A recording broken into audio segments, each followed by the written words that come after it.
Students, we have been seeing that class 10, chapter 3, metals and non-metals. In the last video, we went with the differences between metals and non-metals on their physical properties. Here, now this video, we are going to talk about the chemical properties of metals, under which we will talk about what are the properties of metals, chemical properties of metals with oxygen and with water. We just go with oxygen and water in this video, and then we go with the remaining in the next upcoming videos. Okay, and because the time will not permit, so we go with only these two. What is the chemical properties of metals with oxygen and water? We are going to see. Okay, let us go with that. Remember, children, this is actually when we are talking about that chemical properties. Metals are usually they are electropositive in nature, so that you need to keep in mind. Okay, metals are electropositive in nature.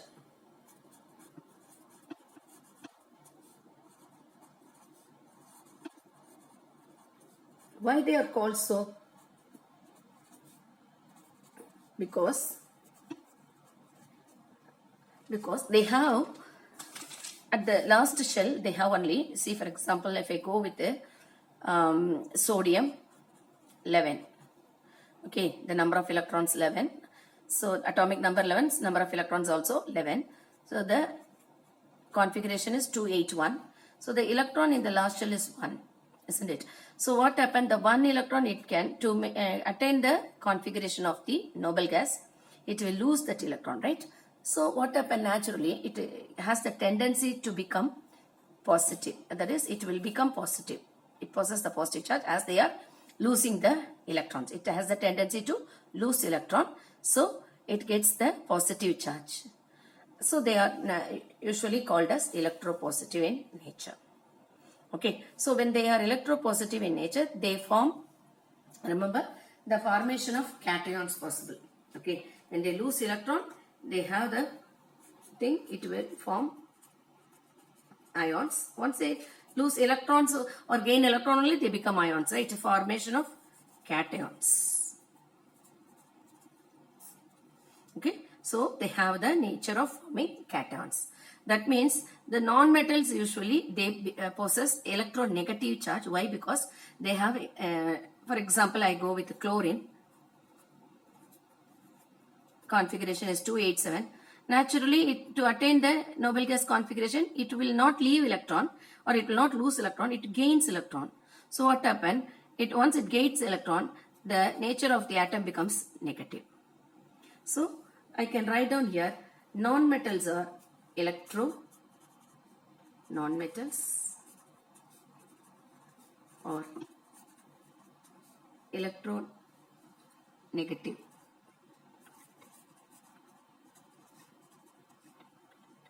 In nature. Okay, so electronegative in nature. That means they form anions. So please note about this. When we are talking about ionic bonds and all, you will be learning about this again. So just have this in mind. Okay, let us go with the chemical properties. So this is the property of metals and non-metals, that they have that nature. So with that we start that chemical properties. Okay, first of all we go with the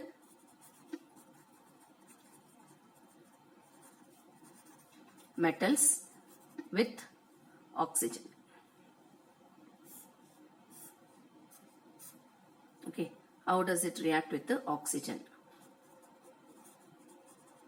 Usually metals with oxygen easily they combine, they have the affinity towards oxygen, so they easily combine and becomes oxides. So the formation is oxides, they form oxides. Okay, so how that we will just go with some of the examples. Okay, we know that oxide, if at all, it is going to be sodium, metal sodium you are taking, combined with oxygen, it becomes sodium oxide. Like you take magnesium, reacts with oxygen, become magnesium oxide. Okay, magnesium oxide.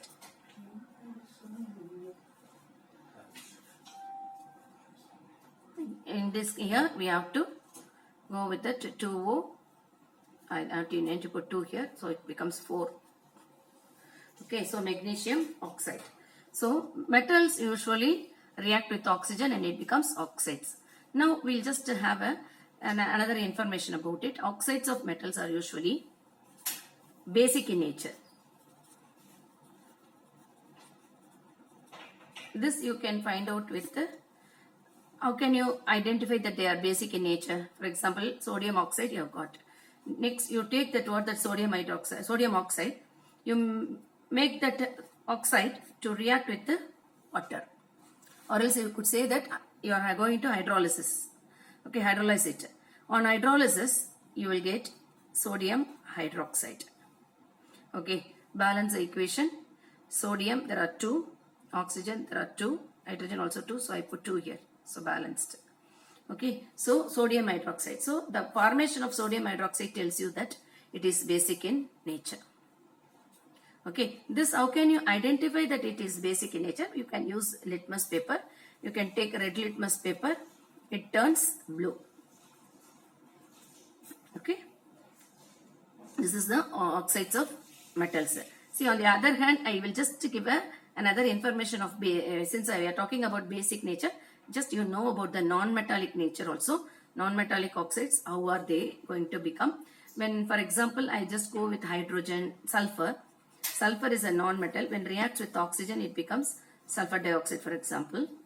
Okay, they are actually not basic. It is acidic in nature. The same way, you make it to react with the sulfur dioxide. Let it react with the acid, it becomes water, it becomes sulfurous acid. Here it is just a balancing of SO2 plus H2O, it is H2SO3, so shows that it is acidic in characteristics. How can you identify that? How can you test it? They can test it with using again red litmus paper only. Here you are not going to take red litmus, instead you will go with the blue litmus which turns red, in turn go to red. So these are the oxides of metals, how they get reacted with the how the metals react with oxygen and then thus form oxides.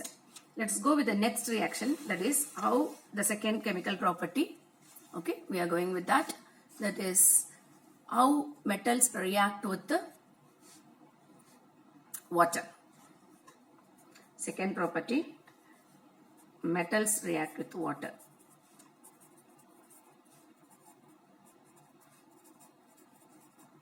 See, here you need to have there are some conditions to keep in mind. Okay, please note down that. See, where metals usually, you know the metallic, reactivity series, right? That is which comes at the top, sodium, potassium, sodium. Okay, you will make a note of it. You will write down calcium, all that come under calcium, aluminium, magnesium, like that it comes down. Iron, okay, it just come down, right?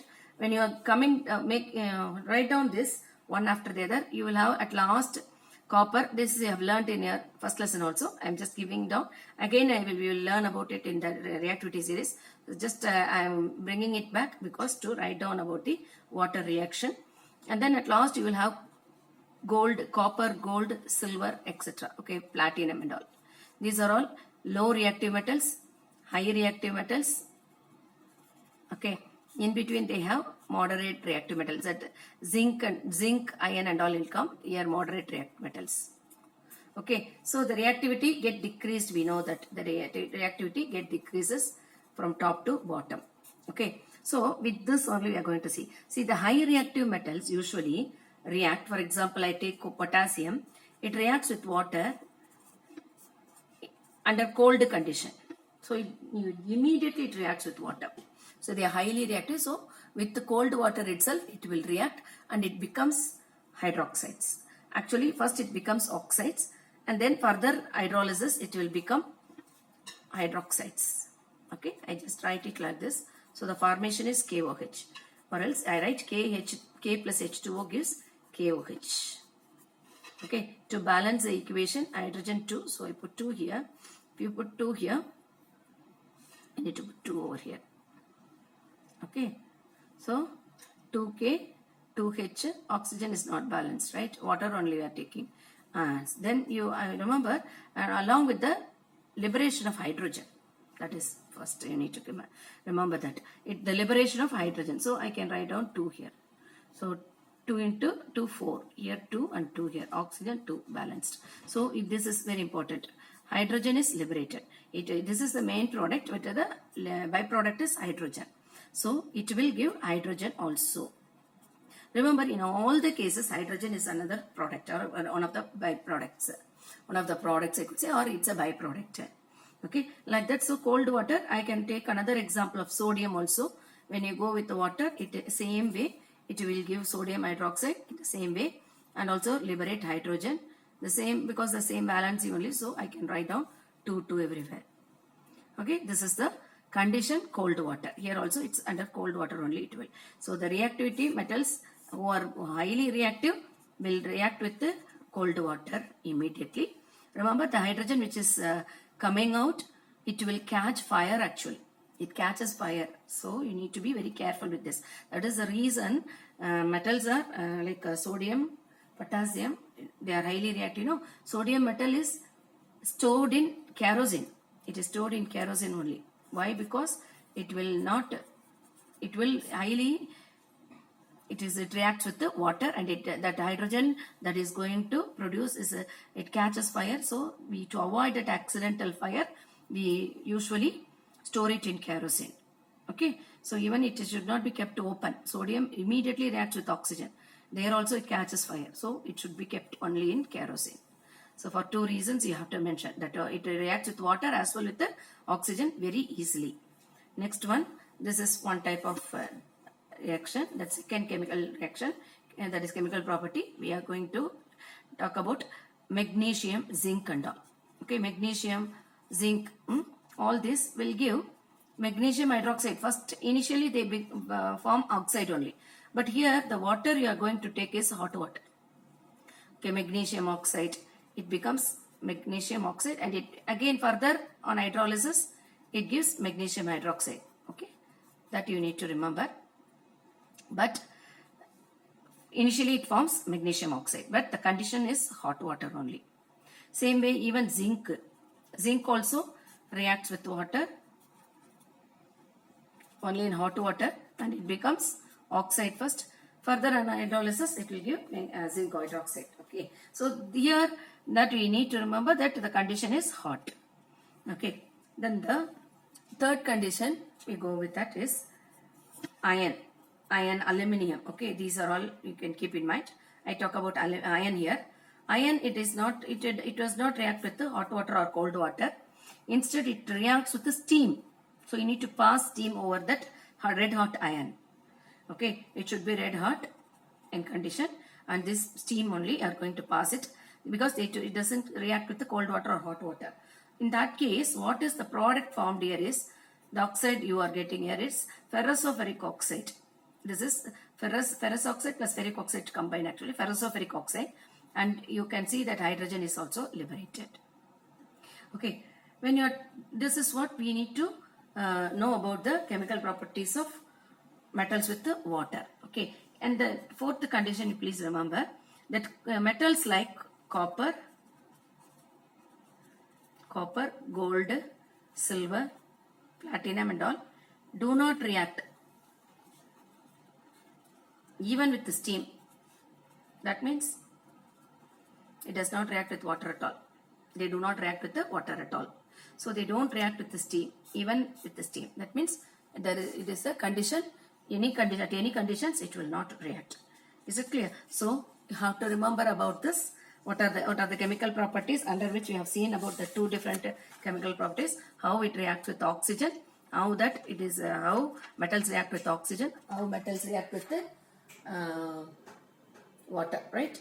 In that, when you are talking about the oxides, I have to tell about one thing. I have to remember, you have to remember one thing about amphoteric oxides. What are called amphoteric oxides?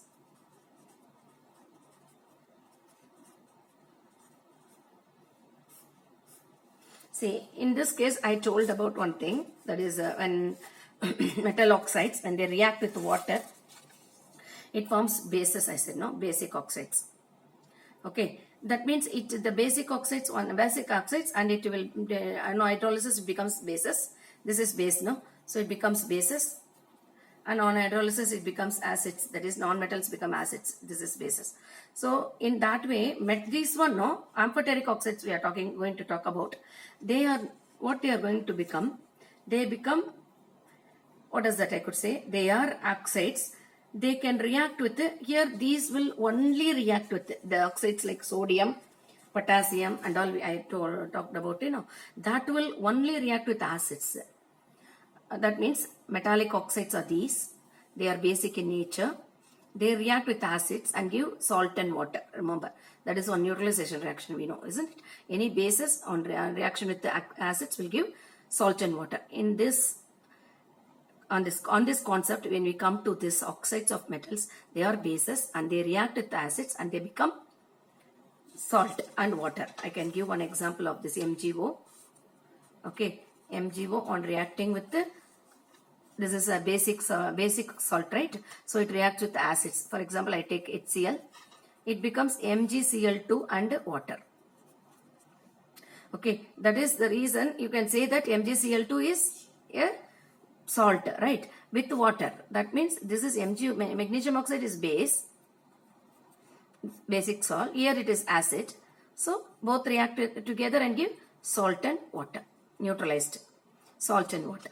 But when you are going with the amphoteric oxides, I am going to talk about amphoteric oxides. What do you mean by that? Mostly this is shown by zinc and aluminium. Okay, zinc and aluminium. I talk about zinc first and then aluminium. Zinc, when reacts with oxygen, it forms zinc oxide, ZnO. Like that, aluminium on reaction with oxygen, aluminium oxide. I just finished off that oxides formation.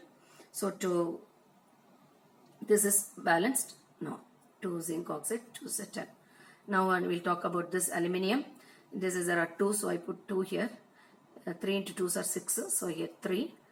There are 4 aluminium. So this is balanced. Now when it reacts with this is actually a base. No, it's a base. So zinc oxide, when reacts with the acid, it will give zinc chloride and water, like how the other oxides of metals give. But here another thing happened. Zinc oxide can again react with the hydroxides also, that is with the bases also. Here you will get Na2ZnO2, that is sodium zincate and water. So there is a product of salt is formed along with the water is the one of the products. I said we know that on neutralization we get the product. So this is with the zinc. So it reacts with the acid as well base. So it is an amphoteric oxide. That is the reason it is called by name amphoteric oxides. Okay. In the same way, aluminium, I write it here itself. Aluminium Al2O3 with the HCl, will give aluminium chloride with water. Okay, aluminium chloride with water. Aluminium chloride formula AlCl3. Balance the equation. There is aluminium. There are 2. If I put here 2 here, 3Cl, 3 into 2, 6. So if I put 6 here, it becomes, I can put 3 here, 3H2O, because 3 oxygen here, balanced. Okay, in the same way, Al2O3 on reaction with the NaOH, it gives a salt, what is called NaAlO2, that is sodium aluminate and water. Okay, so the reactions with the acid as well base. Okay, that metallic oxides on reaction with acid as well base. So they are called amphoteric oxides. Okay, that's all about that oxides formation and the reaction with the chemical properties of metals with the reaction. I could say otherwise, metals properties with the oxygen and water we have seen in this video. Let us go with the next chemical property about how does it react, how metals react with others, how do metals react with the acids in the next video. Hope you have understood this, children. Please, your queries, or you can give anything, you have any doubt or anything, you can put it in the comment box. Queries are always welcome, you can put, and I will just rectify that, clarify, that is whatever the doubts you have, I will just clarify them. Thank you. Thank you, children.